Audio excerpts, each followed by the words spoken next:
If you have a cart with wheels and one of the wheels is squeaky, what do? Do you grease the wheel? But what about the other wheels? That doesn't seem very fair to grease one wheel and not the others. I mean, if you're gonna grease one wheel, don't you have to grease all the wheels equally? Isn't that the only way to be truly fair? But what if the other wheels are fine? What if they don't need grease? What if the one wheel needs grease because for a long time that particular wheel was dragged off the path in the mud and the water while the other wheels got to stay on the pavement? Maybe the other wheels don't need the same amount of grease at the same time frame as that one that was dragged off the pavement for so long. That isn't to say that all wheels don't need grease from time to time. Grease is good for wheels. However, sometimes paying a little extra attention to one wheel is what is best for the health of the entire cart. Welcome back to my Thoughtful Thursdays video channel where we talk about things that are important both inside and outside the church. Friends, this is where we are in the American church right now. We are so afraid to just say, you know what? Black Lives Matter. Just say it from the pulpit. Make it a part of your teaching outlines. It doesn't mean that other lives don't matter. It doesn't mean that other lives are worth less.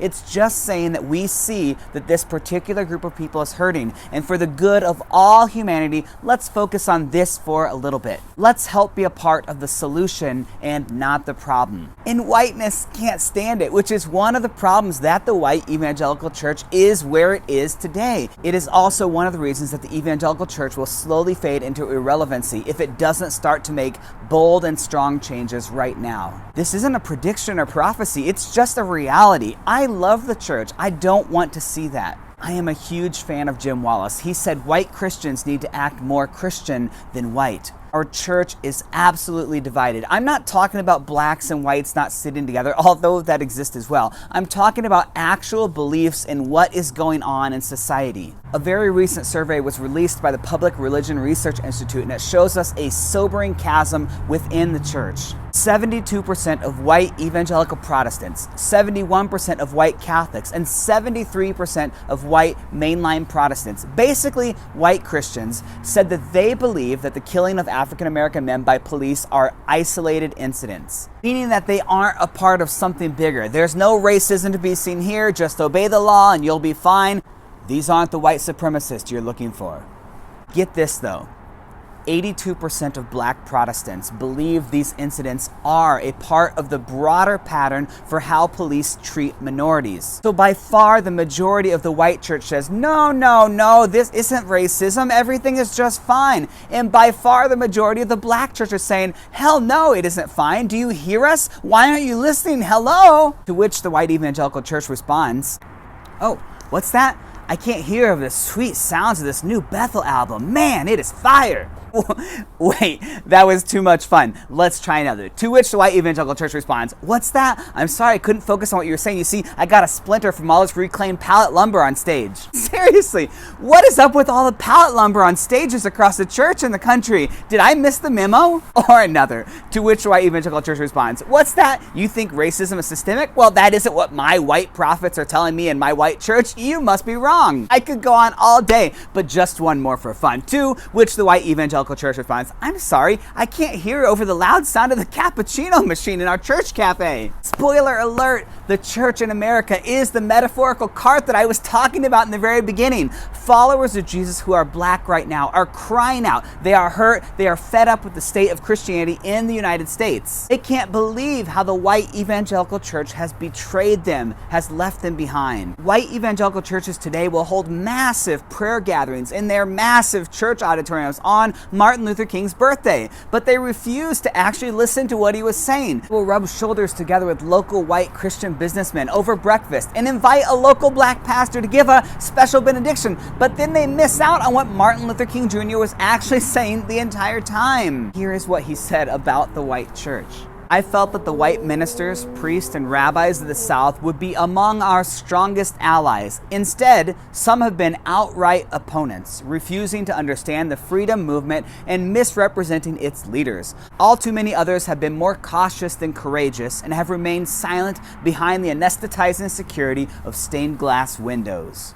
When the white leaders in the white church should have been using their voice to steer Jesus' followers towards the green pastures of justice, they didn't, because the opposing voice was loud. Whiteness was loud. If you haven't heard it, white normalcy is so loud it is deafening. The white church is white by design, not by coincidence. Many of the modern day church planting movements and church growth experts can trace their ideas back to a principle called the homogeneous unit. It was designed this way. Church leaders were told that if you want to build your church, if you want to be successful, you need to go out and find the people that look, act, and talk like you. They are going to be roughly the same age as you. They are going to be roughly the same socioeconomic background as you. Don't try to do it any other way or you will be doomed to fail. Different cultures, ethnicities, and socioeconomic backgrounds simply will not mix. Your church will die before it even gets off the ground. So that's what people did in the modern day evangelical white churches. Like-minded, similarly colored skinned folks sought out similarly colored skinned folks with like minds,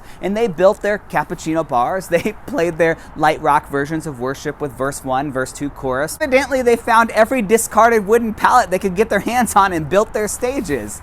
Did I mention the cappuccino bars? We can't forget that. They were so white, so white. They were that way to begin with by design. And when people realized the white bread churches that they had created, pastors of predominantly white churches would get together and boast about what does it mean to be a multi-ethnic church.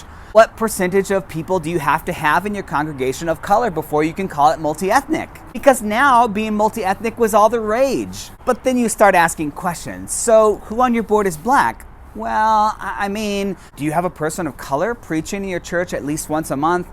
Well, I mean, are the majority of your songs written by white people, recorded by white people, and sung predominantly in your church by white people?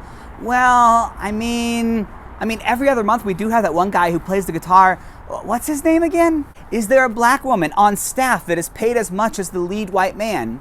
Well, I mean, friends, we don't have multi-ethnic churches. We have white churches with a little ethnic diversity, and that's a big difference. It was built that way by design, and whiteness is going to make that very hard to change. I remember once asking a question to a group of worship leaders about why all the churches' worship was roughly the same genre. You know, kind of light rock country with a hint of elevator music. I still remember the answer to this day. Well, because people will have a hard time with rap music. Just think of the words. How are you supposed to join in and sing if it isn't verse 1, verse 2 chorus?